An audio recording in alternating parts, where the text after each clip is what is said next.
What's up, everyone? Tap My Terror MTG here. I wanted to go through and have a quick overview discussion of the announcements that happened yesterday at Comic-Con during the Magic the Gathering panel with Mark Rosewater. Mark touched on a little bit about what is going to be going on in Zendikar Rising. It is going to be a land matter set, and it's going to be adventure themed. So we're going back to the first iteration of Zendikar from way back in 2006, 2005, 2006, which is exciting. That's the Zendikar I think most people like the most. It's the Zendikar that I really enjoyed, and I was there when it first came out. It was a super cool set. It was that. That's when I had a place out of all the fetches, and it wasn't a big deal. Anyways, so a couple cool things happened. So Mark announced a new type of booster pack, and I have his article up here. You can check the article out on Daily MTG. So the new booster pack is called a set booster. So already in the last year or so, we've been given a new booster pack we'd never had before, the collector booster, which is geared toward people who want the alternate art frames, the showcase, the box toppers, the extended art cards.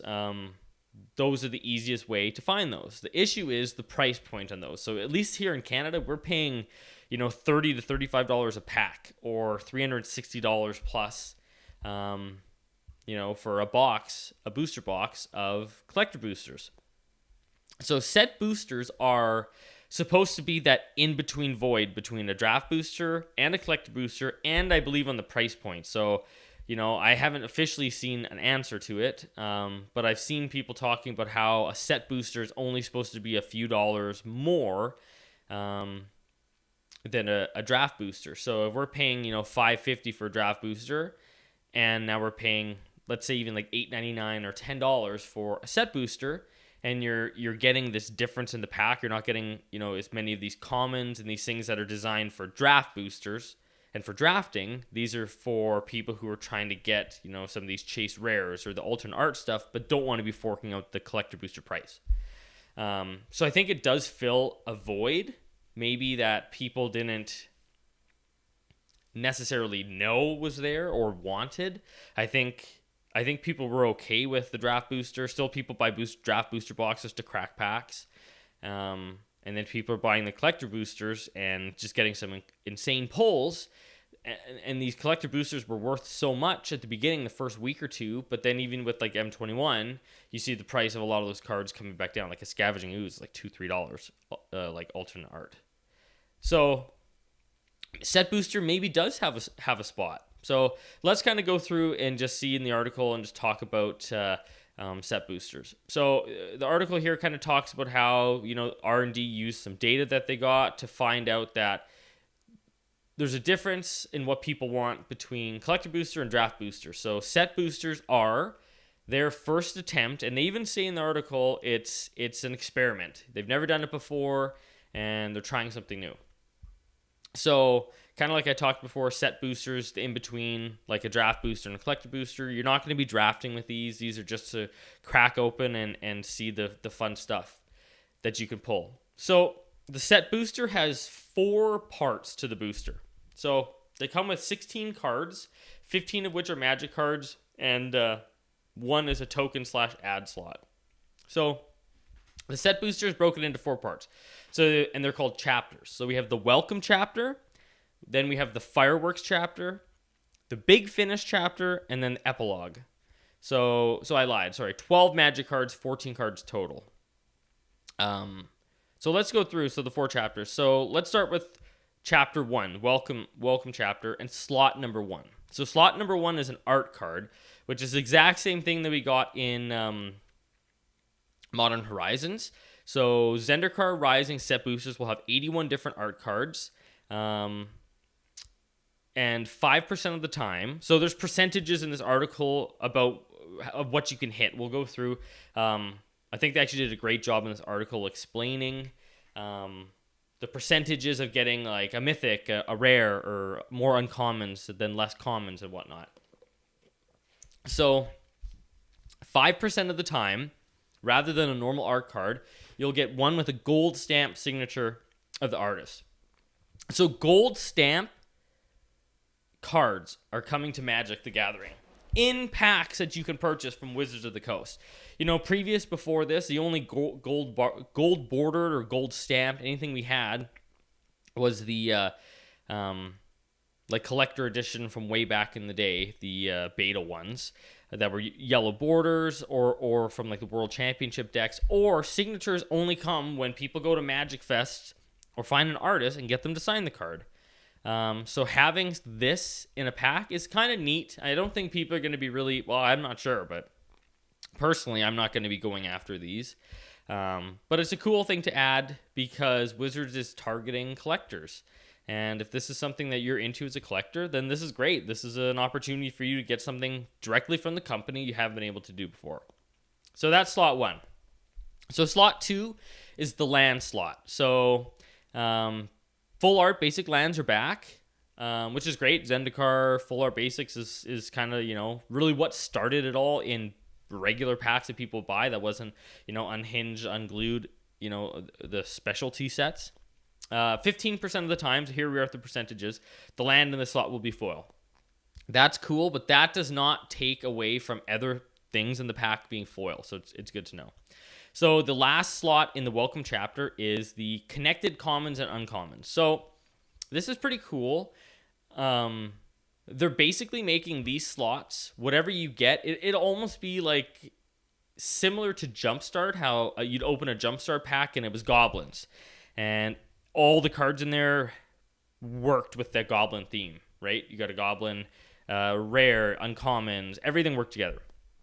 So this is a similar theme with what they're doing with the connected commons and uncommons. So these 6 slots will essentially be like a theme, if you want to call it. So say it's showcase or wizards or landfall or lands matter. All these cards will pertain to that theme. So it could all be cards like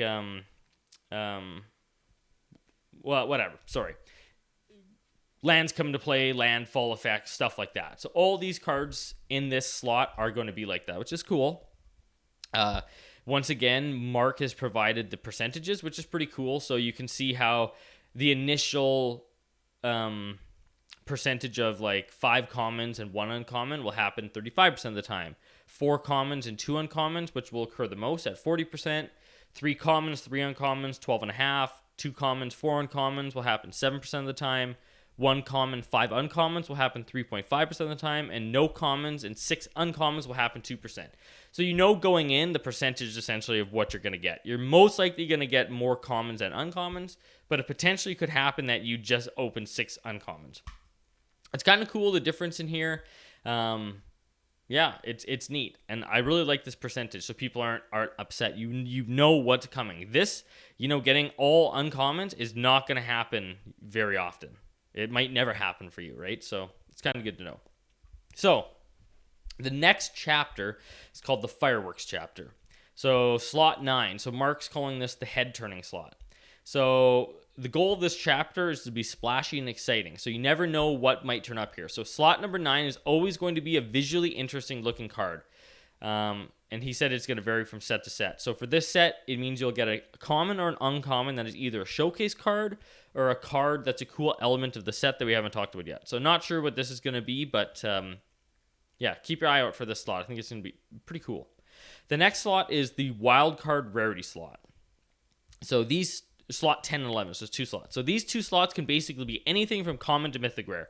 So it's possible to get showcase versions of rare and mythic rares in these slots as well, just not common and uncommon showcase slots. So note that if you get a rare in this, it's not going to affect the rare from your big finish. You're just getting extra. So like he said, you can get 4 rares and or mythic rares in one of these packs, which is kind of cool. So once again, we got the percentages here. Common here will happen 49% of the time. So basically, if you buy 2 packs, one of them's most likely going to be common. Then common, uncommon, common, rare. All the percentages are here. But it says here 23.4% of the time. So under one quarter of the time, you're going to get an extra rare mythic rare in this slot. So that's kind of cool to know. Next chapter is the big finish slot. So slot number 12 is a rare or mythic rare slot. So in the article, he's talking about we're venturing into the big finish chapter. So this chapter is about guaranteed goodies. So the first slot here is your rare mythic slot. It's the most exciting thing in draft boosters. So like when he's talking about set boosters, he said like in a draft booster, people usually skip to the uncommons and the rare. So here we have cool things from the beginning up until the rare. So you're not just siphoning through. It is similar to a collector booster, but at least myself, collector booster, I always went through the foils to get to that first rare slot. That's from there to the end is really what I cared about. So starting with Zendikar Rising, the mythic rares are changing their rate drop. In the past, 1 in every 8 rares was a mythic rare. Starting with Zendikar Rising, this will be changing to 1 in every 7.4 rares will be mythic. And this is also true of draft boosters. So they're changing the rate that we see mythics, which is cool. So this should affect, even in a draft booster, this should affect the average amount of mythics in a box. So I think the average amount of mythics in a box now is 4, right? 36 packs. If it's 1 in 8, maybe it's 5. So now maybe it'll be 6, right? 5, 4, 5, 6 on average is good. I've opened draft booster boxes with 3 mythics before, so at least knowing you're going to hit 4 or 5 on average is much more pleasing to hear. So slot number 13 is the foil slot. So a lot of players enjoy foils, so they decided to make sure you get a foil in every slot or every pack. It can be any rarity, so you could essentially get a rare or a mythic rare. And then finally, slot 14 is the token/ad card. So similar to what you find in draft boosters, but this is the interesting slot. So 25% of the time, so 1 in 4, instead of an ad or token, you'll get a card from the list. So Mark kind of touched upon the list. The list is a list of 300 cards from Magic's past. It's essentially going to be the cards like from your mystery booster box, how they can be old frames. He said it'll come with whatever expansion symbol that set was from, or the card was from, and they'll have the small Planeswalker symbol in the lower left corner. So those look exactly like the mystery booster. So mystery booster, you can tell, was a test for their inclusion of the list in this set. So it's cards pulled from anywhere in Magic's 27-year history, which is cool. And as soon as this was announced, people went crazy on Twitter saying, man, this is where we're getting our Fetchland reprint. It's not even really a reprint because the chance of getting it is slim to none, yada, yada, yada. Wizards confirmed that no, this is not where the Fetchland reprint for this year, which is, we're running out of time and products here, is going to take place. So don't fret. This is not where the Fetchland reprint is going to be happening. So anyways, Mark showed 3 cards from the list. So he showed Muscle Sliver, which is from Tempest, which is cool, Cloud Goat Ranger, which is neat, and Pact of Negation. Pact of Negation is a sweet card to get a reprint of. Or not really a reprint, but be included on this list. So I think this is kind of a neat aspect to add to these packs. It's definitely going to, spice it up.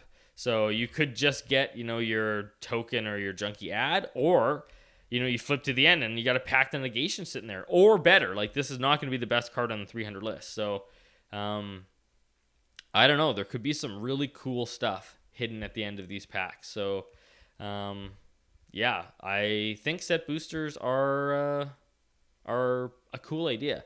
We'll look at this. Oh, right here. Sorry, I should have read more of the article. They estimate these to be about $1 more per pack. I know and yes, there's only going to be 30 packs in a booster box display rather than 36, which is fine because you potentially have the ability to get way more rares and mythics. But when they say estimate about $1 more per pack, Wizards doesn't set MSRP anymore. So, your retailers can mark this to whatever they want to sell to your local game store. Your local game store has to pay the price that's available to them, and now they're not $1 more per pack. They're $7 more per pack. And, I don't know the whole business logistics on why Wizards removed MSRP from the products that they sell, but I don't know. I myself wish that wasn't the case, but it is what it is. It it potentially gives your LGS more room to change the prices, but I've seen LGS stores change the prices well before this to increase it based on demand. So it is what it is. Here's the pack art. So Zendikar Rising 12 card set booster, a new kind of booster. Not quite sure who this is. If anyone knows in the comments, let us know. So it's an English Japanese only thing, which is kind of cool. This is neat. So if pre-releases can happen with COVID-19 going on, if you attend the pre-release, you'll get one free set booster pack. So that's our entrance, a little entrance goodie for attending the pre-release for Zendikar Rising. And I know at the end, like I mentioned before, Mark said, this is their first attempt at this, and it's an experiment. I think it's going to work. I think this fills the void. Like, listen, I love the collector boosters. I think they're sweet. I don't want to pay the price. When the set comes out, I usually buy, 2 or 3, so $90, but it's a lot cheaper than almost 400, $360, 400. And I pulled some cool stuff, right? Like, I like it, but I can't justify myself spending that much money on a collector booster box. But I also don't like buying draft boosters because 90% of what you open isn't for me. This actually fills the void of what I'm looking for, potentially, right? Who knows how this first iteration of these will go? They might be kind of clunky, you might not see the value, or they might be, kind of broken. I don't know. But if we're only paying, $1, say even we're paying $5 more pack, and instead of $150 for booster box here, I'm paying, $200. And I'm not getting all these commons and uncommons that are junk that I don't need. The ones that I am getting are part of the, what was it called? It was part of the connected commons and uncommons. So they're showcase or their land matters or cards that mean something to your deck, things that you actually will use as commons or uncommons, then maybe this fills the void for me. So I didn't think they were going to announce another type of booster, but they did, and maybe it is the one that I'll be buying going forth. So anyways, in the last of this, so in the conference, Mark did mention there's three returning Planeswalkers no one knew. And when they showed all the Zendikar Rising packaging, you see we have Jace, there's Nissa, and we have Nahiri. So Nissa's back. I hope it's not mana ramping like Nissa Shaker of Worlds was. And I hope Jace isn't broken. But you can tell, like, Jace is on a vine flying through the air. So we're going back to the adventure part of Zendikar, which is, what I enjoyed the most in Zendikar was fun. It was exciting, and there's some good cards. And Standard at the time was fun. And I think a lot of people would like to see Standard get fun again. So anyways, I just wanted to do a quick little walkthrough of what was announced and what an actual set booster is and what it contains. So I hope everyone found this informative if you didn't read the article and you wanted to watch someone just chat about it for a couple minutes. So if you guys want to find any more of my videos or what I'm doing, we're on YouTube, Tempt My Terror MTG. Instagram, Tempt My Terror MTG. We just did a giveaway yesterday, and we'll be doing more coming up over there. So if you want to, check that out. And then you can follow me on Twitter at Tempt My Terror. Mostly Twitter's just for Magic stuff, but there's a little bit of everything else thrown in there, sports and just my opinion on some stuff. So, anyways, thanks for watching the video, and see you guys later.